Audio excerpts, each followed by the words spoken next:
It was 6 o'clock in the morning, in his little house in a little village in Mexico. Mario was asleep. He was still asleep at 7, at 8, at 9, and at 10 o'clock. I get up at 5 every morning to work, he said to himself. But Mario lies in bed all morning doing nothing. He doesn't work, and I give him free food. That's enough. Most days Mario woke up at about 11. Then his wife usually went to the shop to buy tortillas and coffee for his breakfast. Mario was a lucky man because Pedro, the shopkeeper, was a good friend and never asked him to pay for his food. But one morning, Pedro woke up feeling angry. I get up at 5 every morning to work, he said to himself. But Mario lies in bed all morning doing nothing. He doesn't work, and I give him free food. That's enough. If he wants any more free food, he'll have to do some work for me. Later that morning, Mario's wife walked into the shop at the usual time. Tell your husband that I can't give him any more free food, Pedro said. I'm making an extra room on the side of my house. If he helps me carry some large rocks from the quarry, then you can have more food. Oh no, said Mario, when he heard Pedro's words. Those rocks are too heavy for me to move. How many times must I say, if God wants to give, he'll give. And when he gives, he'll push it in through the window. Please, no more talk of work. What about a nice cup of fresh coffee? After that, he put on his clothes and left the house. Later that morning, Mario was walking up the hill happily watching the clouds in the sky. Suddenly he heard shouts behind him. Whoa! Whoa, there! Turning round, he saw that a horse was galloping nearer and nearer. A man was riding the horse and shouting, but the horse didn't stop. Whoa! The rider shouted again, but the horse didn't go any slower. Now the horse was right in front of Mario. He jumped at it, took the horse's reins in his hands, and made it stop. The rider was an old man with long white hair. He got down. You don't run around all day like other people, he said to Mario. But you're there when someone needs you. You're very kind, replied Mario. But to be like this is not hard. I try to sleep well, eat well, and not worry about things. Well, today you really helped me, said the old man. And so I want to give you a gift of God. A gift of God? I don't understand, said Mario. When God gives a gift to somebody, the old man explained, only the person that God gives it to can keep it. Follow me. Mario followed him, and they went up the hill. There the old man stopped and showed him a large rock. Under that rock, he said, are some leaves. Under the leaves are some chests. In the chests you'll find the gift of God waiting for you. Mario went over to the rock, knelt by it, and took it in his hands. He moved it easily. Then he moved the leaves and saw 6 chests made of wood. Slowly he opened one of the chests. Inside it there were hundreds of silver coins. He opened a second chest and a third. All 6 chests were full of silver coins. Mario turned to thank the old man, but strangely he wasn't there anymore. Mario picked up some of the coins and put them in his pocket.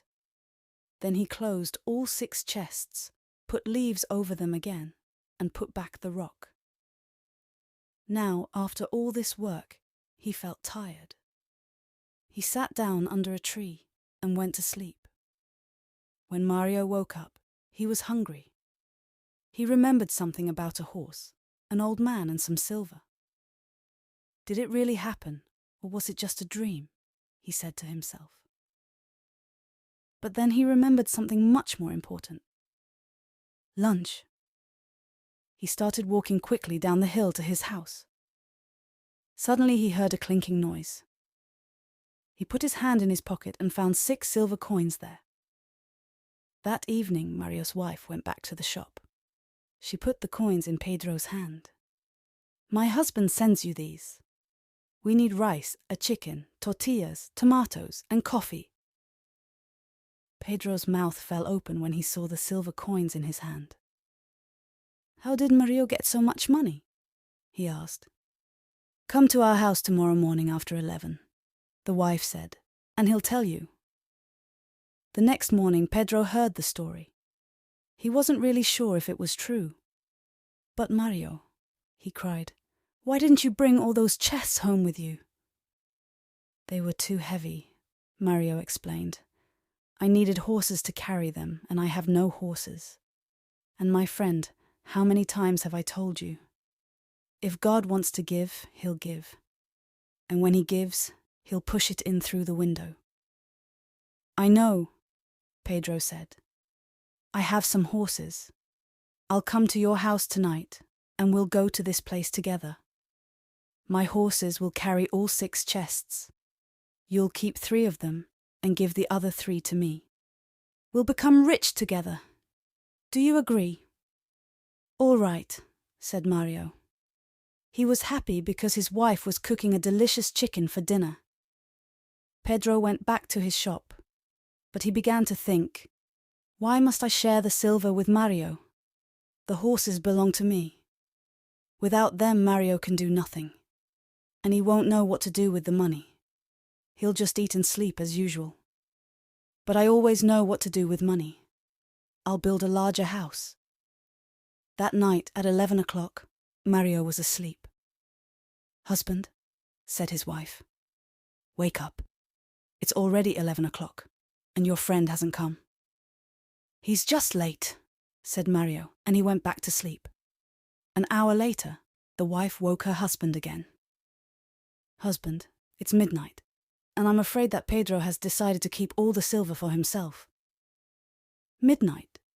It's too late to go anywhere now. Wife, go to sleep. After that, Mario and his wife slept all through the night without waking up again. While Mario was sleeping, Pedro went up the hill with his horses and his men. He told the men to move the rock and look under the leaves. They found the 6 chests. Open them, Pedro said. But when they opened them, they saw no silver coins inside, only lots of dirt and stones.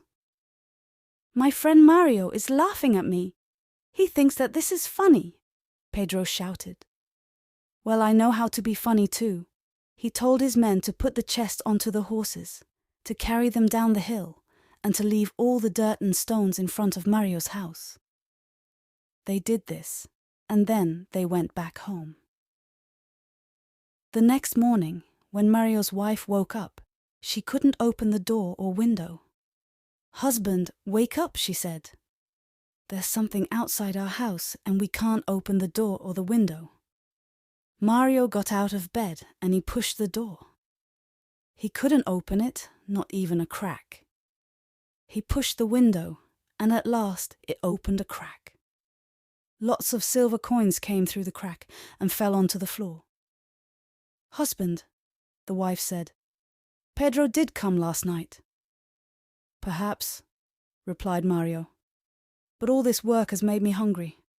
What about a nice tortilla? Later that morning, the shopkeeper's mouth fell open for the 2nd time in 2 days. Mario's wife came into the shop and bought more food and new clothes for herself and Mario. She put 20 silver coins down in front of the shopkeeper. What happened yesterday? We waited for you until midnight, she said. I was worried when you didn't come. Then this morning it all came through the window. But surely you gave us more than half. It wasn't me, Pedro said quickly. Of course it was. Who else would leave all those silver coins outside our house? There was silence. Then Pedro said quietly, Your husband always says that if God wants to give, he'll give, and that when he gives, he'll push it in through the window.